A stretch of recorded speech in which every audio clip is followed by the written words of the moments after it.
everyone.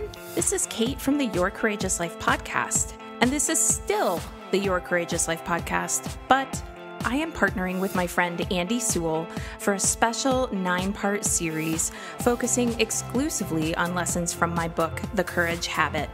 Listen in as we talk about how you can apply the psychology of courage and the neuroscience of habit formation to your life to create lasting behavioral changes.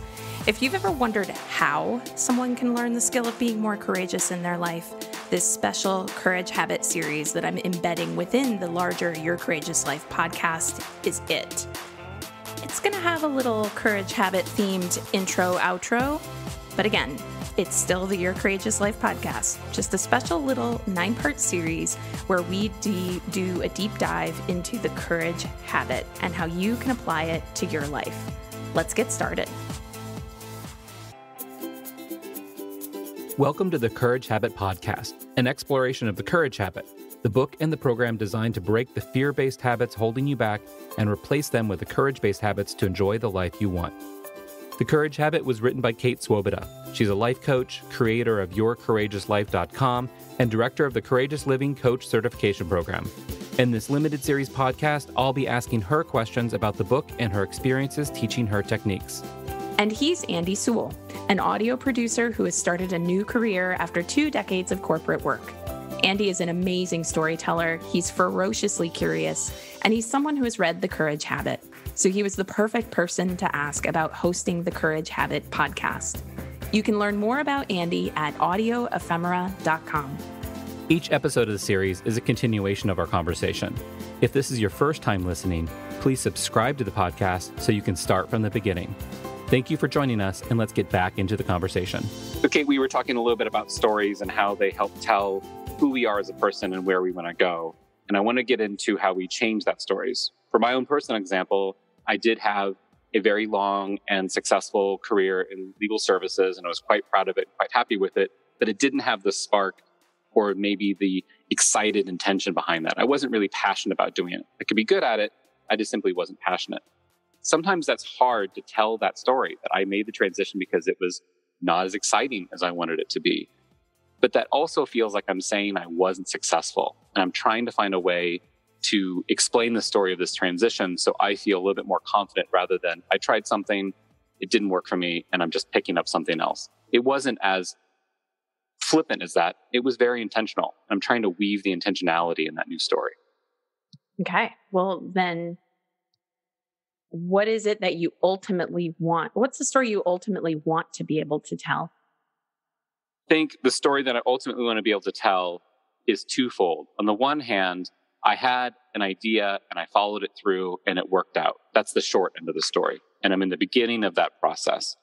The other story it tells is I was doing something and figured out how to be successful in it, but despite the fact it wasn't enough for me, and so I left it behind.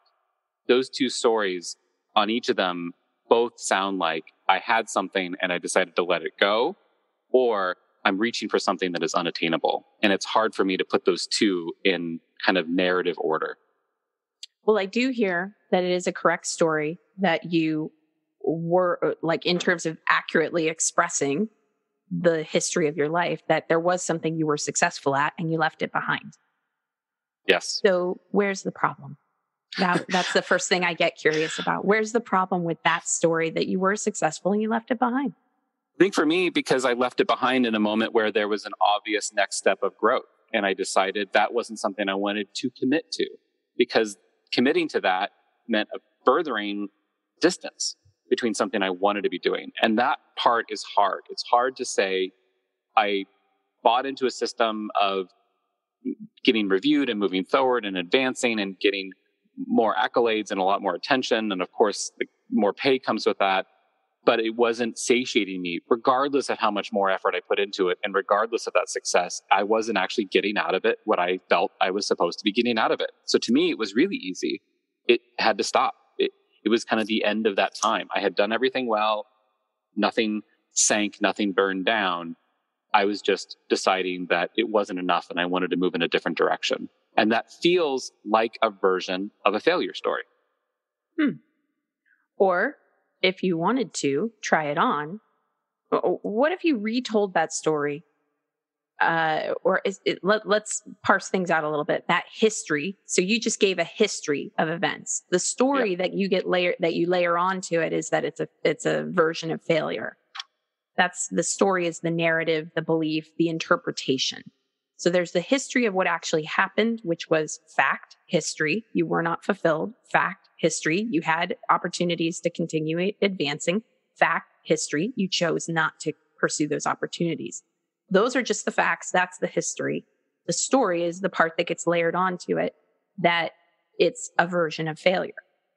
Am I following so far with that's kind of the where you're at? Yeah, spot on. Okay.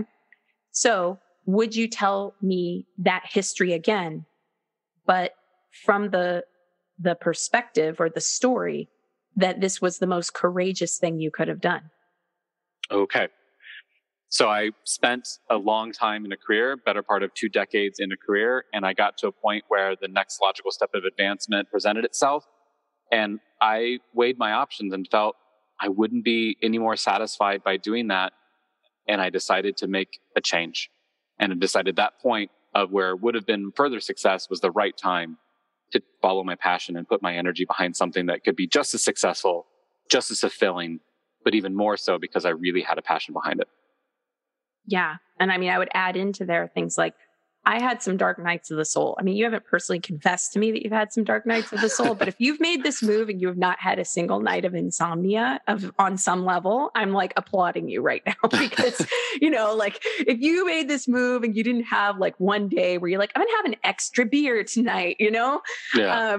Like you're kind of superhuman, because here's the thing. Part of the story of courage is, and I had these dark nights of the soul and I really wondered what the hell I was doing. And I, I'll just raise my hand for transitions I've had to get on the phone and ugly cry with a friend, like, oh, what am I even thinking? And all that. And the day that I handed in my notice, I felt tight in my chest, but I also felt relieved. And since then, there have been bumps, but every single time I tell an amazing story, and, every single time I capture a sound that, when I play it for someone else, it puts a smile on their face because they recognize that I captured this little sound bite that is delightful and inspiring curiosity. And, oh yeah, I walk around in the natural world and that little sound is around all the time and I never think about it.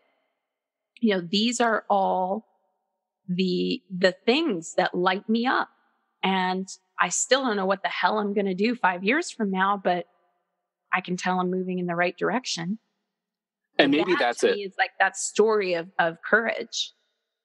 And maybe that's it. That's the part that I feel is almost a little guilt about spending so much time and effort and being successful, almost taking away success from maybe somebody else who would have had the passion in it. And I felt that I was undeservedly getting those accolades and success. I would rather have those accolades and success in something that I was really passionate about. And I felt like maybe I was displacing my own success because I just wasn't getting that feedback internally that this was something that was worth fighting for. At the same time, yes, there were definitely those dark nights. And I think that they come in that defining of oneself. They come at moments where it feels like you kind of do a catalog of everything you've achieved. They often, for me, happen at moments where I was having to do an HR review of myself or an HR review of somebody else and putting down the bullet points of the last year of their work life and trying to then mark it with what has been successful and what are goals you want to move forward on. And every time that exercise felt vapid to me because it felt like both the list of what you've accomplished and the list of what you want to accomplish were things that I had no interest in. They were just words on a paper. And that felt guilty. That felt really, really guilty. Yeah, because who you are on the inside was not how you were actually living on the outside, which to me is like the ultimate. You're living with courage when who you are on the inside is how you are living on the outside as well. And that's what I hear in that. I mean, this idea, like, we can play with stories around taking success away from someone else. How can you take success away from someone else?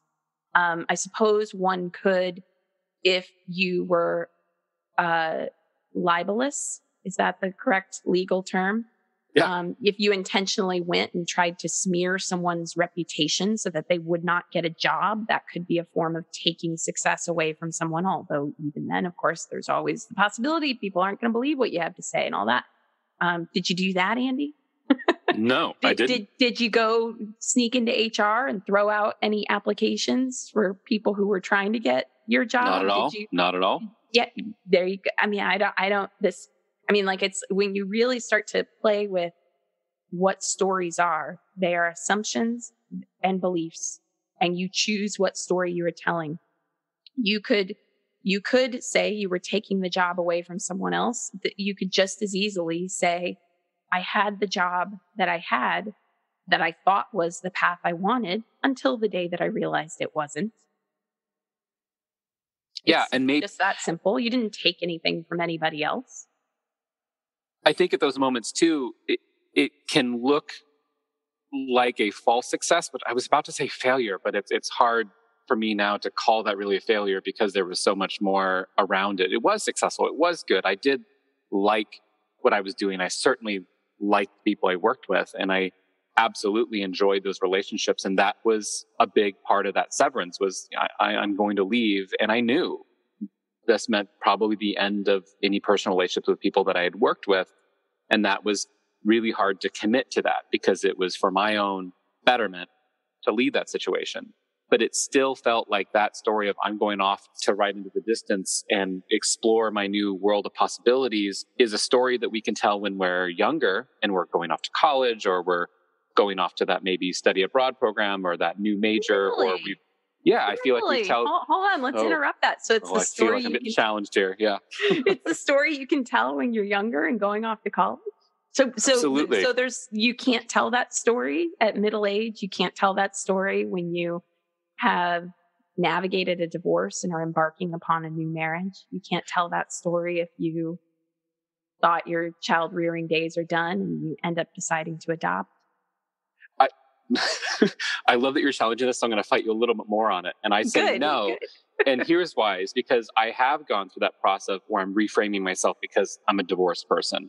And that often I don't say that out loud a lot because it can sometimes mean another version of failure. It's kind of a benchmark, right? Like the end of a relationship. And when you first hear it, it can be sad or it can be a sense of loss. But at the same time, there's also built into the sense of failure. I personally push back against that because I think if the model is a relationship means staying together forever and ever until one of you dies, hopefully not at the hand of the other, that's success modeling. That doesn't seem like a very great success model if it's nothing changes, right? You got it. And I think that if we're adaptive, I think of this in terms of, I know that you were into long distance running and very arduous running tasks. I'm not. I've tried. I won't say I failed. I've decided to not take on those tasks anymore. Mm-hmm. But I've done a lot of long distance cycling and a lot of long distance walking. And in both cases, you get to points where you have to push yourself beyond something. You have to push yourself beyond what not just your body wants you to do, but what you've already set the limitation of you. And you follow through with that success. And it's not just the journey, it's every step in between. And we celebrate those journey stories. And you get to the end of your goal, you raise your hands in celebration, and you feel accomplished. But when we have something like maybe a career or a job or an internship or a relationship, and they end, we somehow, when they end by a choice, you've left them before the natural course of that, it can come off as a failure because you weren't a good fit for that particular situation. And say that's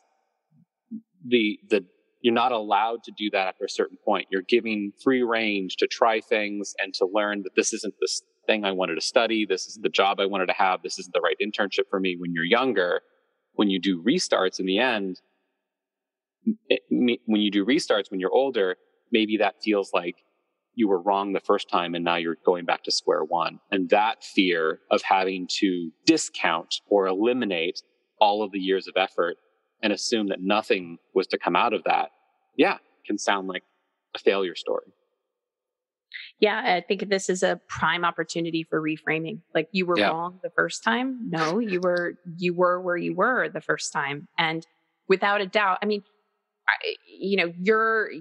the skills you learned from your prior career are going to translate in some way, shape, or form to what you're doing here and now. I mean, you and I, we have a contract, a legal contract for what we're doing together for this podcast. And if you didn't have that legal background, you would not have been able to pull together a contract, right? So, I mean, that's just like a tiny little example. But, I think there is an opportunity here for you to redefine being wrong the first time, this concept of that.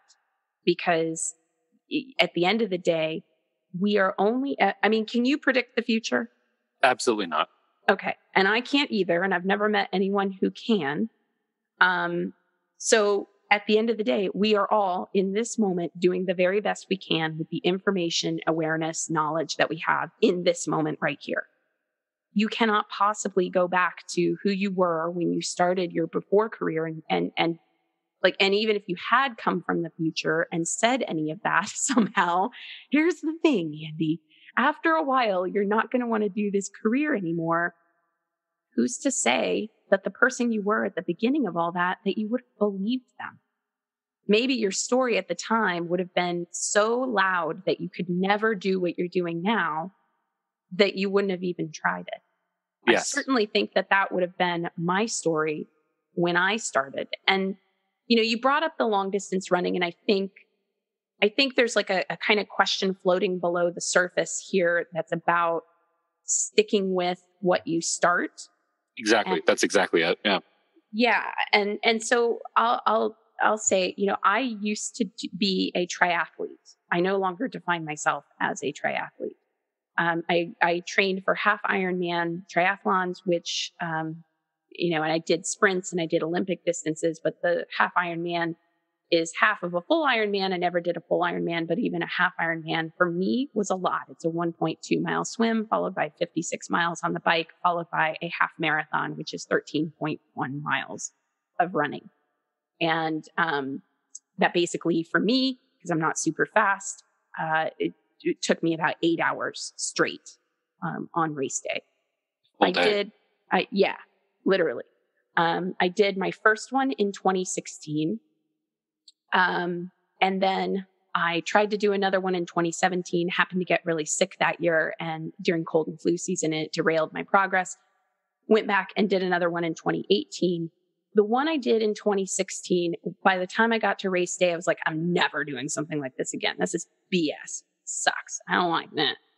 And then I wanted to do one again. So I tried in 2017, as I said, and then I went in 2018. And when I finished in 2018, it was just really clear to me that all that time that I had invested in it, it just wasn't for me. It wasn't what I wanted to do.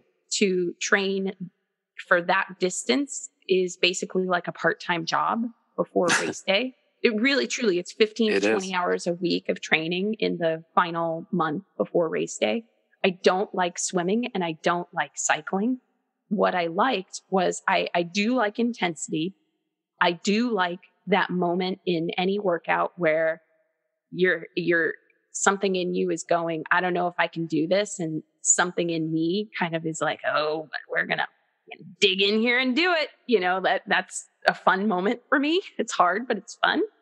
And really but I didn't want to do triathlon anymore. And that was part of how I made the switch to CrossFit. The average CrossFit workout is only about 20 minutes and it ends up being a better fit for me than triathlon was. Does that mean that all that time spent triathlon training, it was a failure? I don't look at it that way. If anything, I think it gave me a really good foundational base of conditioning that allowed me to go into CrossFit. And thus far, knock on wood, many years in, I've never been injured. So, it's all about what's the story you want to choose. That's what this is really coming down to. I mean, this is one of those moments where if we were in a traditional coaching client relationship, I would actually put it to you. And I will put it to you here, and you don't have to necessarily get, into the nitty gritty of it here, but I would encourage you to take it into your day. What's the story you want to choose? Because if you want to tell the story that this was a failure of any kind whatsoever, you're certainly welcome to. And how's that working for you? And if you want to tell the story that this was the thing that paved the way for me to get to where I am now, because you couldn't have predicted the future when you first started it, and you had plenty of reasons to do it when you first started it, then here you are today, and you get to tell that story too. You are the one who gets to reroute every single story that comes your way. Which ones make you feel better? How are they working for you?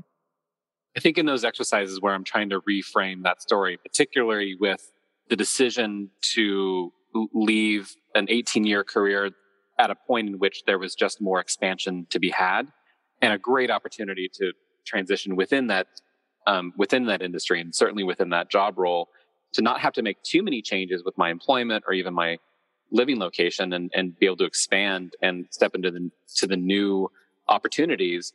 And turning my back on that, I absolutely felt that I was turning my back with a very full set of skills that I had developed over those 18 years. Not a one-for-one with the skills that I might need to be successful in this next career, but certainly with some skills that I never would have had access to outside of having that much of an involvement in a career that required me to be disciplined in a different way than I thought that I was going to be in a disciplined career. Yeah. And saving up money to be able to make this kind of transition, and the years spent developing certain social contacts so that when you're making this transition, you have people in your life that you can rely on, who know you, who know what you're about, who can say, yeah, Andy, I believe in you. You can do this. You are allowed to leave the things that are not meant for you. Right now, I happen to live just outside of Austin, Texas. And every news headline that is out there is like, everybody's moving to Austin, Texas. Everybody's moving. I'm telling you right now, we already know we're leaving in a couple months. It's not for us. Yeah. It's not my vibe. That doesn't mean that it's a bad vibe for somebody else. It just means it's not the vibe for us. That's okay. It doesn't mean that I think that it's not our air quotes fault per se. We live in a society that is very binary and that conditions us into these binaries of, if it's not this, it must be this other thing. Yes. So yes. There's this, and I experienced it when I left California. I mean, if I could poof my magic wand right now with the different assorted issues that I was experiencing with California and alleviate even just 3 of the 5, I would move back in a heartbeat. I would prefer to live in California. It was not a match for me in several different ways. There were absolutely people when I chose to leave California who were almost offended by that decision, as if I was saying that to live in California because they were almost taking it as if like our decision to leave must mean something negative about those who are staying. Not at all. I wish that it had worked out, that we could stay, but it didn't. So it's this binary that I think we all get some conditioning around and that we need to look out for, that if something isn't all good, it must be bad. That if something has any bad, it must not have any good. Hold on. It's a mixed bag. Your prior career gave you many things. And it also did not fulfill you on multiple levels. And your new career gives you many things, and it will not fulfill you on all levels. I mean, I'm just saying, as the head of my own company here, there are absolutely things that I need to do as part of running this company that are just like, I don't want to do that. I spent like hours on the phone with our tax accountant yesterday about a whole thing. I don't want to do that. But okay, like it's not all good or all bad. It's not a binary. It's mixed, it's nuanced, and we're doing the best we can with the information that we have in this here and now moment, because we can't predict the future. I think that's maybe part of it about the kind of ruminating you mentioned earlier about seeming as if you just kind of picked up and left from California to move south. And obviously those decisions don't happen overnight. And part of my ruminating was spending, I don't know how long. I think I was probably planning my exit longer than I'm willing to admit. But in that process, I was taking an accounting of all the things that I had that I needed to take with me, my organizational skill development or my project management skills that have definitely been enhanced through training and through years and years of exercising them to the point that some of the reactions were really easy for me to do. I'm very efficient at certain things, and I never would have been efficient if I would have started and stayed in a creative career. But taking those sometimes feels a little guilty. It's almost like I'm taking the best from something and carrying it with me. And I don't know why that guilt exists there. It's absolutely what we should be doing. It's absolutely what we do in a lot of interactions in our personal relationships and our professional relationships. We learn from our mentors and our community around us. We obviously want to take the best tools and the best lessons and move on to the next task. We celebrate that. But for some reason, when we have a change in that, it's often described as a 180-degree turn or an absolute severance from life before and life after. And they're all continuations. And I think that's the part that I'm struggling with in the reframing, is trying to not only highlight all the positives, but also that the negatives in themselves, the not feeling fulfilled by the tasks or not feeling satiated by any of the challenges that are in front of me or not being able to choose the challenges in front of me, those are also important positives that I want to face positive challenges. I want to face the challenges that I see ahead of me and not be given a menu of them. And I think that I see as a positive. It's hard to reframe that when it sounds like I was just not up for the task. I think that's the guilt part, is it felt like I was giving up when it got harder. Yeah. And I would even say there's an invitation there to reframe not being up to the task. Like, what is wrong with not being up to the task? That was it. That was the part that I felt I wanted to say so loud, was I don't want to. And that is a choice that I can make. And in my personal situation, I don't have dependents. I don't have a mortgage that I struggle with at all because I don't have one. It felt like I was dealing with a different set of determining circumstances to make the decision. And if anything, it made perfect sense to leave at that point because I was at an apex. Everybody always says, I'd love to like hit the home run, walk around the bases, and then go home and celebrate. Like, why not leave at a high point? And in many ways, that's exactly when I left. Not at a point in which there was more heights to have. There could have been. I don't know. I could have walked into that and made the decision 5 minutes later that it wasn't the right decision to make. But I did what I did, and I'm still very excited about it. It's that I don't have enough of maybe the new story to outweigh where the old story was maybe going or potentially going. So define it now, right? Like you just said, I left at a high point. I mean, like, to me, that is like an awesome, supportive, nourishing story. So you're writing the story of what is to come, moment to moment to moment now. And from everything that I know about you, every single decision you're going to be making from this point forward is going to be made with additional awareness, more attention to where fear and courage come in to play. What is the story you're writing right now? I think that's something I wanted to ask you about your own experience. And I had the experience where as I started not doing the legal services work anymore and kind of in the getting my feet wet back in the creative audio production world, I was having a lot of muscle memory that was coming back when it comes to either software or thinking through things or connecting with other communities that felt like I had just been gone for a moment. It had been in real time 18 or so years, but for some reason it felt like it just fit really nicely. And that was a private experience. It was a private reinforcement of a positive decision that I had made. Did you have any of those experiences where you felt like when you made big transitions in your life, you were going to a moment of comfort, but it was a really private moment of comfort? You felt like, yeah, this feels good. And it's hard to nuance that, to show that point of the success, but you feel secure in almost maybe it's not regression. I can't come up with a word where you're going back to a point where you had a fork in the road and you're almost going back to make a different path choice. Well, what I would say is that that visceral experience hasn't been mine, but I know what you're talking about in the sense that I think that on some level, we always know who we truly are, that is always with us.